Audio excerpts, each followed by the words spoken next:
Boom, we're back, and today we have some more no-gi, but there's no one injured on the channel today. Instead, we have Mike, the blue belt on the left, and Joe, the white belt on the right. Because no one is injured, you'll see a much better pace than you saw with me. Let's see how they do today. Immediately, Joe is looking for an arm drag to get some motion going. Mike refuses to engage, however, so he pulls away. Now they're getting a little bit more heated. We see a lot of fake shots here. Joe's even freaking out a little bit. Then Mike goes for a single. Joe reacts, but then Mike hits a nice arm drag into another single leg. Joe tripped before the single leg could even be grabbed, so instead it turned into a little bit of a trip, but it was a nice takedown from Mike. Now Joe is wearing a wrestling shirt. Maybe not the best call after that single leg because he trips so easily, and Mike has never wrestled a day in his life. He only started wrestling once I started teaching the class. Now, Joe is in reverse de la Hiva here, and they're both hand fighting. Hand fighting is crucial. I say it all the time. You're not going to go anywhere unless your hands are in a good spot. However, we see in my videos that not enough people hand fight, so that means a lot of people watching the videos probably don't hand fight enough either. If you don't do enough hand fighting, you probably like getting caught in submissions. Now, Mike hits a nice high leg pass to pass Joe's guard. Joe is immediately going to the turtle, and as he does this, Mike is covering. Mike is winging his right leg over, and he's trying to get the hook in on Joe. Now, as he has this, he decides he's going to fall to the side. Falling to the side is a good option because then you can take him out of the turtle, which is a pretty strong position.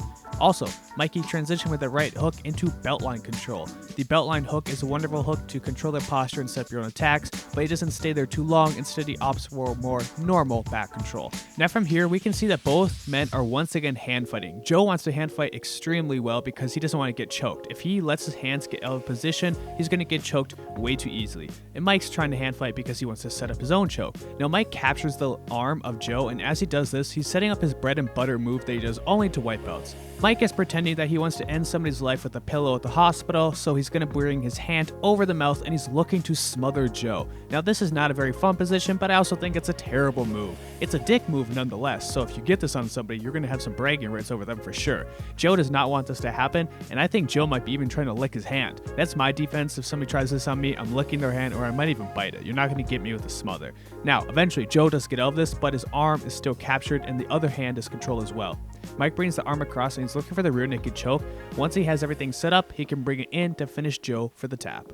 Now that's unfortunate for Joe, but let's get into my question of the day. My question of the day today is, what do you do for fun that isn't jiu-jitsu? For example, YouTube takes a lot of my time, I mean a lot, but I also like spending time with my dog, who's a corgi. Let me know in the comments below. Joe is looking for some revenge and immediately sets up the Russian tie and goes for an Uchimata into a wonderful go behind and trip. We're going to see that one more time slower. Once he has this Russian tie, he does the Uchimata. This causes Mike to post. As Mike posts, he's going to spin behind Mike. He immediately goes for the trip on the back leg, pulls him out, and he gets on top, and now he's looking to control Mike's back.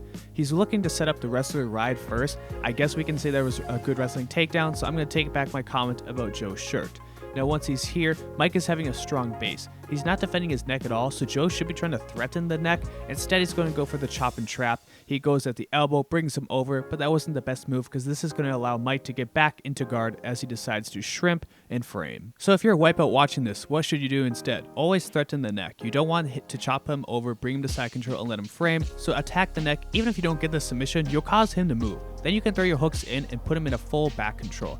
Now Joe's attempting to throw these legs by, and as he does this, he actually does a pretty good job, but Mike does a better job by pushing against Joe's right leg. Once he's pushing against the leg, he can frame and shrimp and then get back to the regular guard.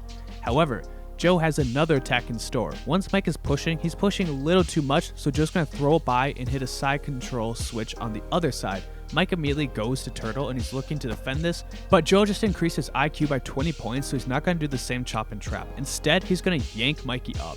Now as he yanks him up, he's going to pull him backwards and he's going to throw his hooks in.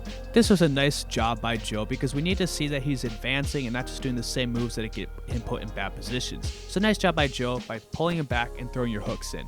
But as soon as I say that, I immediately regret saying that because once he has this nice position on the back and he's not able to get the choke, we can see here he's leaning too much out to the side. He's going to do a mount transition instead. I think you should definitely stay in the back, especially if your mount transition looks like this. Once he goes to mount, Mikey pushes off of him and he's immediately pushing the leg by so he can go to single leg X. Nice transition by Mikey, but Joe really should just stay on the back, and then I wouldn't have had to take my comment back. Also, here's a tidbit for you guys. Mike is not the best at escaping back control. It's not a dig on him, it's just not his forte. He's much better at escaping mount and other positions where he can explode. It's much harder to explode if somebody has your back, especially if they can put a body triangle in. Now both men are hand fighting again. They're looking to establish grips. As I said before, you need to be patient and move in. Joe is now moving in. He's putting pressure on the hips. The only reason he's putting pressure on the hips is because he doesn't want to give Mikey the opportunity to do whatever he wants. However, Mikey is staying completely composed and relaxed. He isn't really worried about what Joe is doing from this position. Joe has another trick up his sleeve though, and he's going to use some of his wrestling background here. He's going to get a leg lace on Mikey, which is very rarely seen in jiu-jitsu. He gets a leg lace, he twists out, he spins Mikey, and he goes into side control, but he makes a humongous flaw. He tries to climb the back and gets uchi-mada'd. You never want to climb the back from that position when you don't have the correct arm control. This gives Mikey a really easy uchi-mada, and now Joe is on bottom. I really like that leg lace attempt. That was all good from Joe. You just have to make sure you have your arm in the correct position if you're going to climb the back. Usually climbing the back is just not the option. You have to first disengage their hand, or you want to uchi-mada them. But getting uchi-mada'd is the counter to rushing the technique and trying to climb the back. Now, we see here that Mike is applying pressure. He doesn't want Joe to relax on bottom, and he's pinning the hips. He's not doing too much hip pinning, just enough. He's going to apply a little bit more pressure here. We can see that he's gable gripping around the back. As he gable grips around the back, he just wants Joe to feel like he can't move, and Joe's going to have to react.